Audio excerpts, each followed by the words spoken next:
A Bíblia é um livro que fala muito a respeito do amor. Jesus, inclusive, enfatizava muito esse tema como um dos, e se não o maior pilar, da sétima aliança de Deus com a humanidade. E ele nos deu esse mandamento lá em João 13, versículos 34 e 35. Eis que lhes dou um novo mandamento: amem uns aos outros como eu os amei. E com isso, todos saberão que vocês são meus discípulos. Hoje em dia fica difícil das pessoas saberem isso, né? Com o amor se esfriando cada vez mais, com os cristãos brigando entre si, mas existe ainda o remanescente fiel. A igreja de Filadélfia que se mantém perseverante na fé. E até mesmo para essa igreja pode ficar um pouco difícil, um pouco complicado de entender o que Jesus realmente quer dizer quando ele fala a respeito do amor. Como assim o que ele quer dizer, né? Afinal, amor é amor.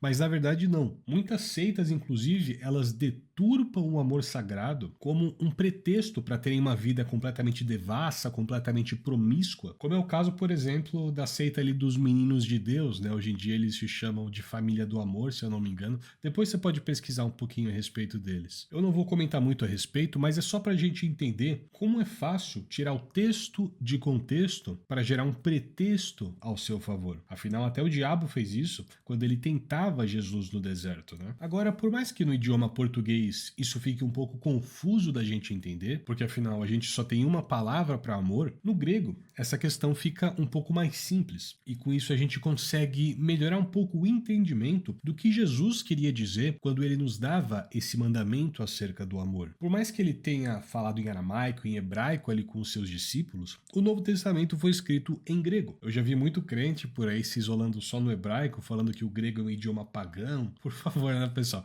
A gente precisa valorizar o idioma original em que o texto foi escrito, porque a semântica, a hermenêutica que estava na mente do autor, ela fica mais clara no texto original. E no idioma grego, a gente tem pelo menos 8 palavras diferentes para expressar tipos de amor. Eu não vou explicar todas aqui, mas eu só vou citar algumas para a gente ter um pouco da ideia do que está por trás de cada um, da diferença entre eles. A gente tem, por exemplo, o amor eros, aquele amor entre marido e mulher, com uma característica mais romântica, que inclusive dá origem à palavra erótico no português. A gente tem o amor ludus, que também representa um amor entre pessoas próximas ali, pode ser tanto de amigos quanto de marido e mulher. Só que nesse caso, não entra tanto o lado romântico da coisa, é mais o lado de diversão, de rir, de brincadeira, aquele lado divertido, às vezes de dançar, de cozinhar com alguém que você gosta, sabe? Esse é o amor ludus, dá origem à palavra lúdico em português, né? E a gente tem também o amor philos, que dá origem ao amor próprio. Ter, por exemplo, orgulho do seu trabalho, orgulho de você mesmo, de alguma coisa que você fez, né? E quando a gente se apaixona por alguém, será que se encaixaria no amor eros? Na verdade, não. A palavra grega que representa o amor de paixão é a palavra patos, ou a palavra mania, que dá origem em português à palavra patologia, ou mitomania, abulomania, piromania, são todas doenças. Porque para os gregos, a paixão era isso, era uma doença mental. Era um estado temporário que te prejudicava, afinal não é isso? E quantas músicas em português não enaltecem essa condição prejudicial para os seres humanos, né? Agora, o amor de Deus, o amor de Jesus pela humanidade, ele é diferente de todos esses. O amor de Deus é o amor ágape, um tipo de amor incondicional, a forma mais elevada de amor, caracterizado ali pela empatia, por atitudes puras, por atitudes altruístas, pela caridade. Mas aqui a gente já entra em um outro problema, porque o que é a caridade? O que é o amor ágape de fato? É sair dando dinheiro para os outros na rua? É fazer uma fundação filantrópica para ajudar os menos favorecidos? Ou é ainda uma outra coisa? O apóstolo Paulo foi um cara que matou a charada realmente. No momento em que ele é arrebatado ao terceiro céu, no momento em que ele é arrebatado ao paraíso, ele vê muita coisa. Nesse momento ele aprende muita coisa. Mas como ele não podia escrever isso explicitamente em uma epístola, ele diluiu um pouco esse conhecimento de formas ali um pouco codificadas ao longo das suas cartas. E na sua primeira carta à igreja de Corinto, mais em específico ali no capítulo 13, que é o capítulo que a gente vai analisar aqui no vídeo de hoje, ele fala bastante a respeito da verdadeira caridade, do amor ágape de Deus. E esse é o mesmo amor que nós cristãos temos que ter também uns pelos outros, pelas outras pessoas também, uma pessoa necessitada, até mesmo pelos nossos inimigos. E Paulo escreveu isso porque a igreja de Corinto ela estava começando a ter alguns problemas ali relacionados à conduta, no que se refere à soberba, à vaidade, e eles estavam se deixando levar muito pelos dons do Espírito, em especial o dom de falar em línguas, né? O que a gente chama aqui em português, em grego, de glossolalia. É diferente, por exemplo, de xenolalia, que é quando você fala o idioma de um outro povo e você entende ele falando com você, mas a glossolalia é diferente. É quando a pessoa na igreja, por exemplo, ela começa a falar é mais ou menos isso, né? Para falar com Deus é algo aceitável, algo completamente compreensível e até mesmo recomendável, porque Deus, ele entende as nossas ondas cerebrais, o que a gente está imaginando naquele momento, ele consegue captar as nossas vibrações ali, o que a gente realmente quer dizer, coisas que com palavras a gente não conseguiria muitas vezes descrever em uma oração. Então, para nossa edificação pessoal, para a gente falar com Deus acerca de alguma coisa, o falar em línguas já é uma coisa interessante. Agora, para falar com os outros, eu respeito quem faz, mas isso eu já não acho tão interessante assim. Tá bom? Porque a língua, ela tem que comunicar alguma coisa. A partir do momento que não comunica, é como se fosse a Torre de Babel. As pessoas perderam essa capacidade. E isso estava ainda mais acentuado na igreja de Corinto, porque, de acordo com o que a gente lê nessa carta, algumas coisas indicam que os fiéis estavam levantando ali no meio do culto e gritando, atrapalhando o pregador, entendeu? Então é uma coisa complicada. E Paulo, ele dá algumas exortações a respeito disso também. Por mais que não seja o assunto principal do vídeo de hoje. A questão aqui é que eles estavam perdendo um pouco o fio da meada. Eles estavam esquecendo da importância dos frutos do Espírito, que são mais importantes do que os dons do Espírito. E isso é uma coisa que vale muito não só para as igrejas pentecostais de hoje em dia, mas para todas, a metodista, a batista, a carismática, a luterana também, entre várias outras. Isso aqui vale para todo mundo. Lembra, por exemplo, do que Jesus falou lá em Mateus 7, versículos 22 a 23? Afastem-se de mim, vocês que praticam o mal. Vocês que, inclusive, usaram dos dons do Espírito. Sem os frutos, isso de nada vale. E Paulo não só ratificou isso, como ele inclusive explicou melhor para a gente que tem 83 de QI aqui no Brasil, né? Para que a gente possa entender o que Jesus quis dizer com essa passagem. Então abre a sua Bíblia lá em 1 Coríntios capítulo 13 e a gente vai ler os versículos 1 e 2 aqui, tá bom? Só para começar. Paulo diz o seguinte à igreja de Corinto: ainda que eu falasse as línguas dos homens e dos anjos, se não tivesse amor, seria como o metal que soa, ou como o sino que tine. Ainda que eu tivesse o dom de profecia e conhecesse todos os mistérios e todo o conhecimento, e ainda que eu tivesse toda a fé de maneira que transportasse os montes, se não tivesse amor, nada seria. Olha só o que Paulo está dizendo aqui. Ele está dizendo que sem o amor ágape, sem a caridade, os dons espirituais são completamente inúteis. São como instrumentos musicais usados da maneira incorreta. Como se você tivesse, por exemplo, de tênis numa piscina ou com uma sungona branca ali para esquiar nos Alpes suíços. É uma situação completamente deslocada. Assim é usar os dons que o Espírito Santo nos dá sem ter amor. E olha que o exemplo que Paulo deu foi de uma fé capaz, inclusive, de mover montanhas, fazendo uma referência ao que Jesus fala ali em Mateus 17:20, né? Quando os discípulos se queixam de não conseguirem exorcizar uma certa casta de demônios, ou até mesmo lá em Marcos 11:23, depois que Jesus amaldiçoa a figueira e eles voltam lá depois. Paulo fala que mesmo com uma fé capaz de fazer isso, mesmo com uma fé capaz de mover montanhas, sem amor,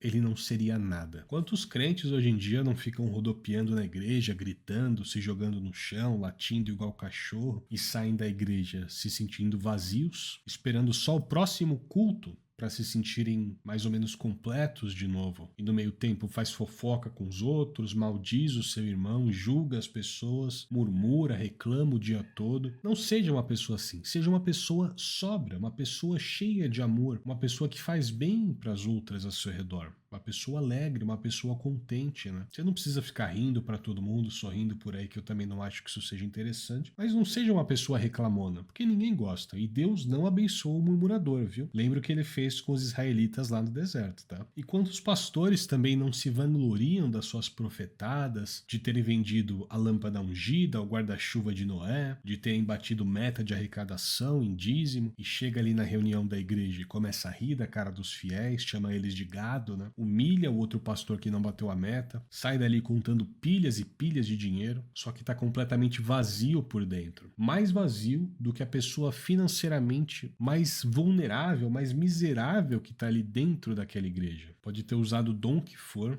pode ter dado a profetada que for, sem amor, a gente não é nada. E eu não tô falando que quem anuncia o evangelho não pode viver disso, tá bom? A Bíblia fala que digno é o trabalhador do seu salário. Paulo fala que aquele que semeia os bens espirituais pode sim colher os bens materiais. Inclusive nessa mesma carta que a gente está analisando hoje, né? E Jesus e os seus discípulos, eles também viviam de ofertas. Judas, que era o tesoureiro, inclusive roubava dessa bolsa, né? O que eu tô falando aqui é contra a ganância, a soberba, a avareza, a desonestidade, a idolatria ao dinheiro. É isso que eu tô falando. Na igreja primitiva, os apóstolos recolhiam sim ofertas voluntárias, e o que eles faziam com isso? Compravam uma BMW? Não, eles repartiam com quem estava precisando ali, com as viúvas, né? A gente lê isso, por exemplo, lá em 1 Timóteo capítulo 5, né? E eu falo isso tudo, inclusive como evangélico, tá bom? Eu sou sim protestante, só que esse comportamento ele não é exclusivo de quem tá na igreja não, viu? Lá no começo do século XX, tinha uma mulher nos Estados Unidos, a Hattie Green, que naquela época tinha juntado uma fortuna de 100 milhões de dólares. Se isso já é muito dinheiro hoje, você imagina cento e poucos anos atrás. Só que ela, paradoxalmente, era a mulher mais miserável da América, se não for do mundo, tá? Ela preferia comer aveia fria do que gastar com a água para esquentar aquele alimento. O filho dela, em uma ocasião, sofreu um acidente na sua perna e ela passou tanto tempo procurando uma clínica que o atendesse gratuitamente que ele precisou amputar a perna por causa de uma infecção. Olha só que coisa doentia, né? Mas então, para ter o amor ágape, basta não ser uma pessoa miserável assim, basta ser sóbrio, repartir os bens com quem precisa, ajudar as pessoas, e aí eu vou estar tendo esse amor, e aí eu vou estar fazendo o certo? Não necessariamente. Vamos ler o versículo 3 aqui? A gente está em 1 Coríntios capítulo 13 ainda, viu? E ainda que eu distribuísse toda a minha fortuna para o sustento dos pobres e que entregasse o meu corpo para ser queimado, se não tivesse amor, nada disso me aproveitaria. Agora ficou complicado a situação, né? Como é possível dar todo o seu dinheiro aos pobres e inclusive se sacrificar pelas pessoas sem ter amor, sem ter caridade? Isso parece um paradoxo. Jesus falou que não existe amor maior do que esse, o de dar a vida pelos seus amigos. Ele fala isso lá em João 15, versículo 3. Então, estaria Paulo errado? Não. Por mais que ele esteja assim usando aqui uma hipérbole, é possível sim fazer um sacrifício como esse ou doar todos os seus bens aos pobres com a intenção de se exaltar, com a intenção de se vangloriar, inclusive. E nesse caso, não se obtém nada. Jesus fala sobre isso ali em Mateus 6, versículos de 1 a 4, sobre esse tipo de atitude. Esse aqui vale a pena ler, viu? Abre a sua Bíblia aí, Mateus 6, versículos de 1 a 4.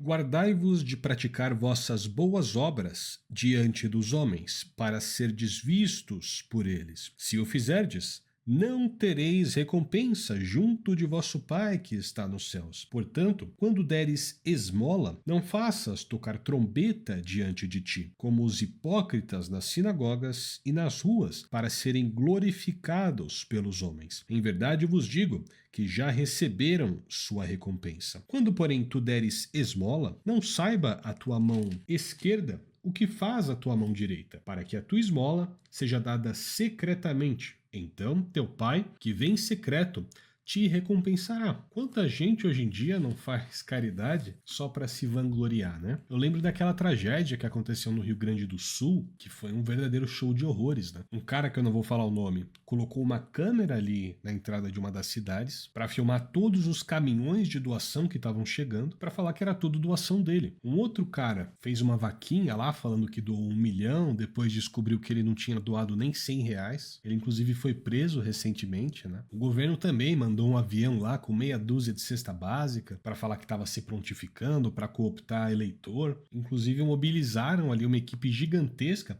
para resgatar um cavalo que estava em cima de uma casa, enquanto centenas de pessoas estavam ali ilhadas, sem nenhuma previsão de saírem daquele lugar. Olha que coisa absurda, né?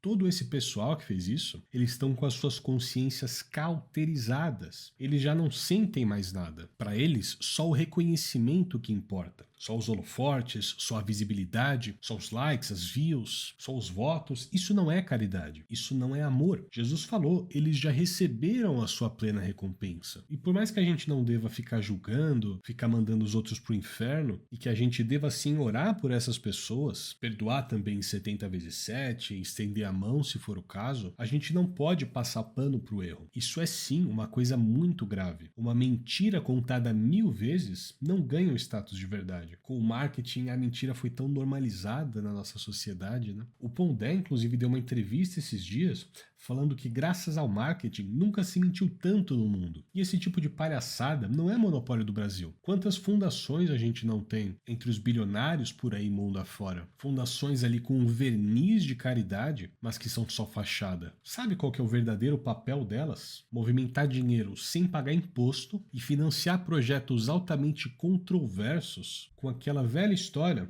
de ser uma coisa boa para o meio ambiente. Um desses caras aí, dono de fundação, não falou outro dia que para acabar com o aquecimento global teria que exterminar toda a humanidade e ele não foi aplaudido por ter falado isso? Fora vários outros exemplos que eu não posso nem falar aqui para não tomar um gancho da plataforma, né? Então, tudo isso é caridade? Não. Por mais que esteja aparentemente dando dinheiro aos pobres, ainda assim, se faz promoção pessoal, se visa uma recompensa pessoal, já não é mais caridade, já não é mais amor, que a sua mão esquerda não sabe o que faz a mão direita. Sabe, coloca uma coberta ali em um mendigo, se alguém te pedir dinheiro na rua e você não tiver, faz uma oração ali com aquela pessoa. O nosso cérebro foi programado para fazer isso. Essas atitudes, essas pequenas atitudes, elas liberam várias substâncias no nosso cérebro que fazem a gente se sentir bem. Libera ali, por exemplo, a endorfina, a serotonina. Então, além de agradar a Deus, isso nos faz bem. Olha que maravilha, né? Então, afinal, quais são as principais características do amor ágape? O amor que Jesus falou para a gente ter uns pelos outros. Vamos ler agora os versículos de 4 a 7 aqui de 1 Coríntios capítulo 13. O amor é paciente,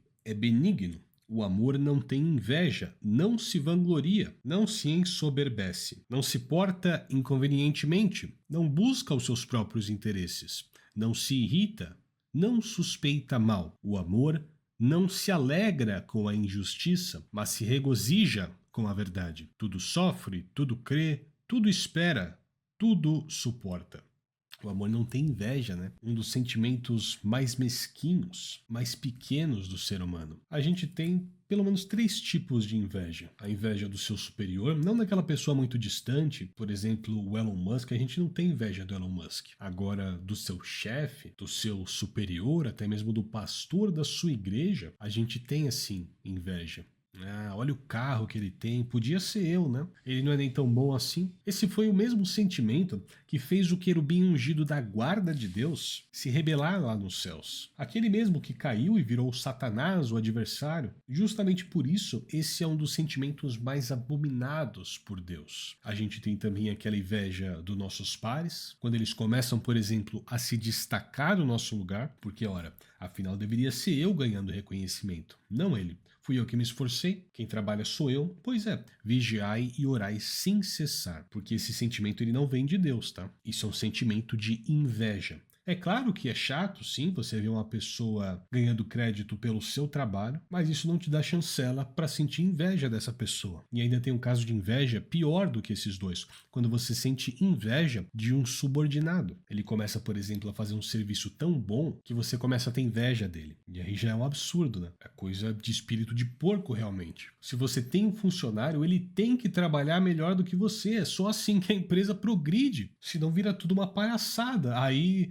a sua empresa fica cheia de vagabundo e você começa a reclamar por causa disso? Não. O seu funcionário ele tem que trabalhar melhor do que você. É para isso que você contratou ele. Entendeu? Com essa palhaçada você desmotiva todo mundo ao seu redor. Não seja uma pessoa assim. A Bíblia diz, dai honra a quem tem honra. Vai doer em você dar crédito em algum funcionário que você vê que está se esforçando? É claro que não. Agora, e a soberba? Aqui em 1 Coríntios ainda, lá no capítulo 4, versículo 6, a gente tem um exemplo claro disso. os coríntios não estavam só apontando o dedo para a cara dos outros, julgando as outras pessoas como se eles fossem os reis da cocada preta, como eles também estavam agindo como se todos os dons do Espírito, todas as bênçãos que Deus deu aos cristãos, fossem mérito deles, fosse esforço deles, como se tudo aquilo não fosse um presente de Deus. E eles estavam lá se achando superiores às outras pessoas, se achando melhores que as outras pessoas. Quantos crentes hoje em dia não têm agido dessa mesma forma? Inclusive eu falo isso principalmente para mim mesmo. A gente tem que ler isso aqui constantemente para se lembrar. Jesus não lavou os pés de Judas, mesmo sabendo que ele o trairia? Então quem somos nós para julgar as outras pessoas?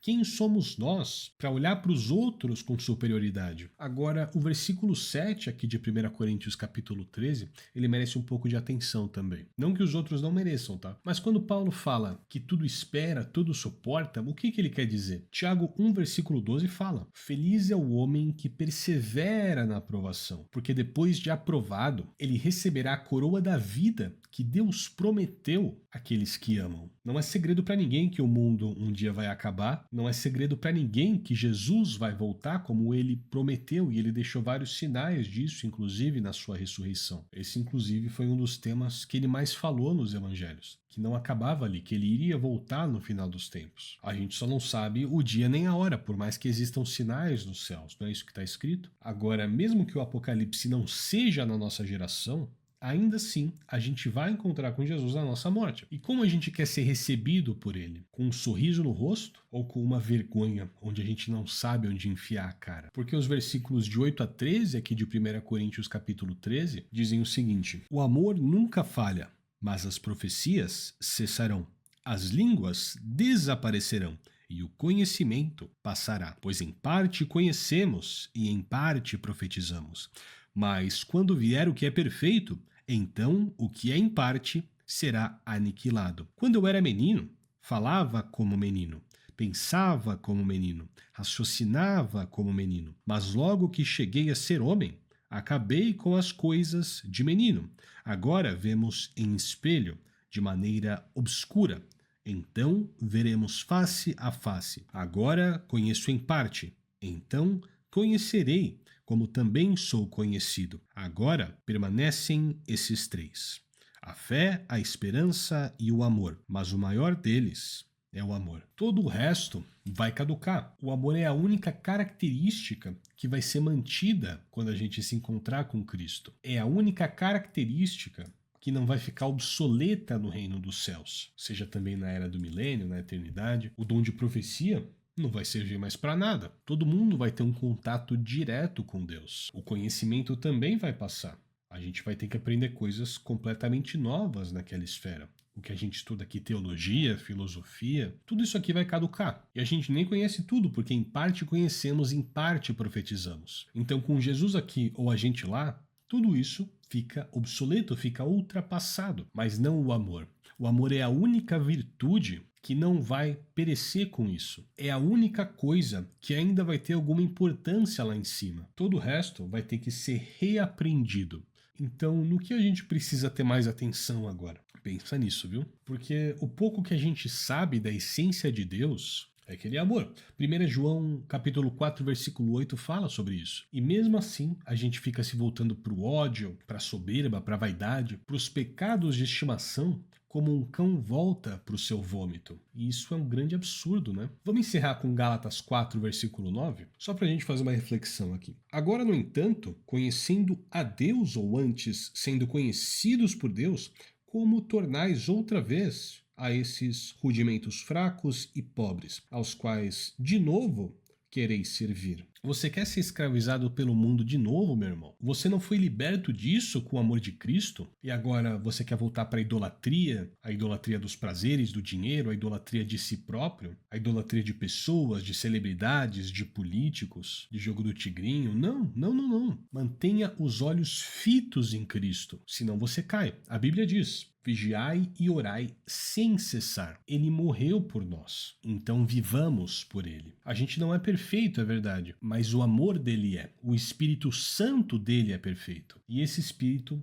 habita em nós. Então, ore a Deus, exponha suas falhas, exponha suas fraquezas, dê liberdade para o Espírito Santo agir, porque só assim ele vai te transformar. E por hoje é isso que eu tinha para dizer. Lembra de se inscrever no canal, deixar o like do vídeo, comentar alguma reflexão sobre o amor ágape, esse amor que a gente tem que ter uns com os outros como servos de Cristo, e compartilha também com alguém que talvez esteja se perdendo. E que Deus o abençoe e até a próxima.